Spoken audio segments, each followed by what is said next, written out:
Hello friend, welcome to my channel. मैं लेकर आई हूँ यूपी टेट के लिए हिंदी के क्वेश्चन। ये 2021 का पेपर है, यूपी टेट प्राइमरी 2021 में जो हिंदी में क्वेश्चन आए थे वो देख लेते हैं हम।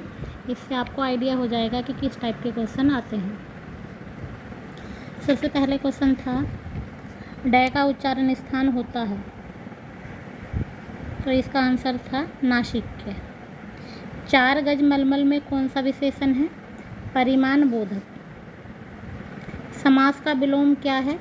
तो इसका आंसर था व्यास। शून्य का तत्सम रूप क्या है? तो इसका आंसर था शून्य। आँख की किरकिरी होने का अर्थ है अप्रिय लगना।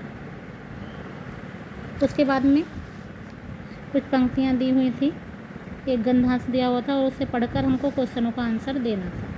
ये बहुत इजी होता है और एक तरीके से ये समझ लीजिए कि कुछ क्वेश्चन आपके मार्क्स में फ्री में मिल जाते हैं अगर हम इस पैराग्राफ को अच्छे से पढ़ लेंगे तो। घुमक्कड़ शब्द में कौन सा प्रत्यय है? तो इसका आंसर था अक्कड़। महावीर स्वामी का जन्म कहाँ हुआ था? वैशाली। स्वछंद में कौन सी संधि है? तो यहाँ पर इसका आंसर था व्यंजन। महात्मा बुद्ध ने जब बुद्धत्व प्राप्त किया तब उनकी अवस्था कितनी थी? तो इसका आंसर था 35 वर्ष। श्रुति धर्म का क्या अर्थ है?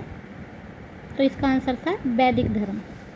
अकाल का पर्यायवाची पूछा गया था दुर्भिक्ष। निम्नलिखित वाक्यों में से कौन सा मिश्र वाक्य है? 4 वाक्य दिए हुए थे और पूछा गया था बताइए कि इनमें से मिश्र वाक्य कौन सा है। अध्यापक देखते हैं कि छात्र पढ़ते हैं, ये इसका आंसर था। अब देख लेते हैं कुछ और क्वेश्चन। जिसकी पूर्व से कोई आशा ना हो के लिए एक शब्द है, तो इसका आंसर था अप्रत्याशित। मुझसे उठा नहीं गया वाक्य में वाच्य पूछा था, तो ये है भाव वाच्य। जहाँ पर विवशता प्रकट होती है वहाँ पर भाव वाच्य होता है। जैसे मुझसे चला नहीं जाता, मुझसे उठा नहीं जाता, उनसे गाया नहीं जाता, इस प्रकार से। नेक्स्ट है निष्कपट शब्द का संधि विच्छेद है, तो नी प्लस कपट। इस देश में हिंदी भाषा का प्रयोग लिखने में बोलने में किया जाता है, ऐसा कौन सा देश है? तो मॉरिशस। सूरसागर किस भाषा की रचना है? तो सूरसागर सूरदास जी की रचना है। ये भी पूछा जा सकता है कि सूरसागर किसकी रचना है, और सूरदास जी ब्रज में लिखते थे, ब्रज भाषा में लिखते थे, तो इसका आंसर हो जाएगा ब्रज। वीरों का कैसा हो बसंत।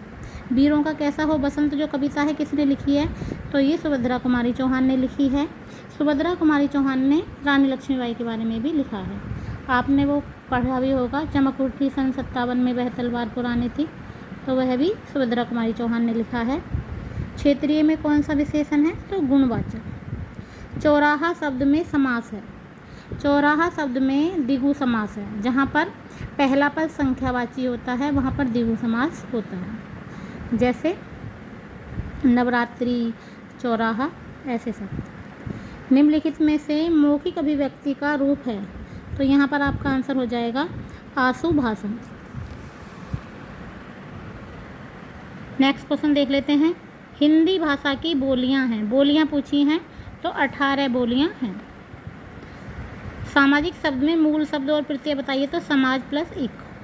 तद्भव पत्रिका के संपादक का नाम क्या है? तो उनका नाम है अखिलेश।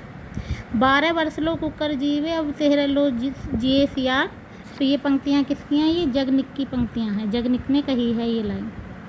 निम्न में से किस शब्द की वर्तनी सही है? तो ये सेकंड नंबर का सही है, अनुगृहित।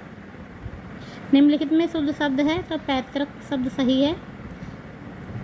सध्वनि का उच्चारण स्थान पूछा है, तो इसका आंसर है तालु। अत्यंत शब्द में प्रयुक्त उपसर्ग है अति। फिर नेक्स्ट शब्द है उपत्यका। उपत्यका का क्या अर्थ है? पर्वत के पास की भूमि। तो 2021 के फर्स्ट पेपर में ये 30 क्वेश्चन आए थे। इनसे आपको आइडिया हो जाएगा कि हमारे एग्ज़ाम में किस तरीके के क्वेश्चन आते हैं। इस टाइप से मैंने भी कुछ क्वेश्चन तैयार किए हैं आपके लिए। अगर देखिए आपको मेरा ये प्रयास अच्छा लगे तो प्लीज़ मेरे चैनल को सब्सक्राइब कीजिए, वीडियो को लाइक कीजिए। सबसे पहला क्वेश्चन है कै का उच्चारण स्थान, तो कै का उच्चारण स्थान है कंठ। 5 मीटर में कौन सा विशेषण है? तो ये है परिमाणवाचक। ये निश्चित परिमाणवाचक है। परिमाणवाचक भी दो तरह का होता है, निश्चित और अनिश्चित। तो हमको पता है कितने मीटर है, 5 मीटर, तो ये निश्चित परिमाणवाचक है। व्यास का विलोम बताइए। व्यास का विलोम होता है समास और समास का विलोम होता है व्यास। सूर्य का तद्भव रूप बताइए, तो सूरज। आड़े हाथों लेना मुहावरे का क्या अर्थ है, तो इसका अर्थ है कड़ी फटकार लगाना। हिंदी में कितनी उपभाषाएं हैं, तो हिंदी में 5 उपभाषाएं हैं। उसके बाद में क्वेश्चन नंबर 7, हिंदी में कितनी बोलियां हैं, ये आपने इसी पेपर में भी देखा था। तो हिंदी में 18 बोलियां हैं।